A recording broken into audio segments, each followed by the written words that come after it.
Everyone, আসসালামু আলাইকুম। এখন আপনারা যেটা দেখতে পাচ্ছেন সেটা হচ্ছে একটি পায়জামা। আর এই পায়জামাটি হচ্ছে কাবুলি পায়জামা। পায়জামাটির কালার হচ্ছে পিঙ্কিশ কালার। সুতির কাপড়, সুতির চাইনিজ কাপড়ের এই পায়জামাটি আপনারা দেখতে পাচ্ছেন। পায়জামাটি অনেক বেশি সুন্দর। আর এর পায়জামার কোমরে হচ্ছে বকরম দেওয়া, আপনারা দেখতে পাচ্ছেন। আর এর কোমরের কুচিগুলো কিন্তু অনেক বেশি ঘন। পায়জামাটি হচ্ছে বড় বড় সাইজের পায়জামা, আপনারা দেখতে পাচ্ছেন। পায়জামাটি বড়, অনেক বড়।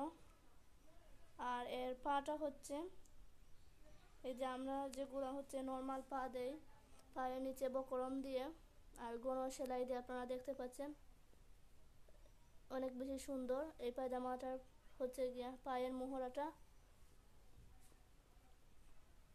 পায়জামাটা তৈরি করতে হচ্ছে 2.5 গজ কাপড় লেগেছে।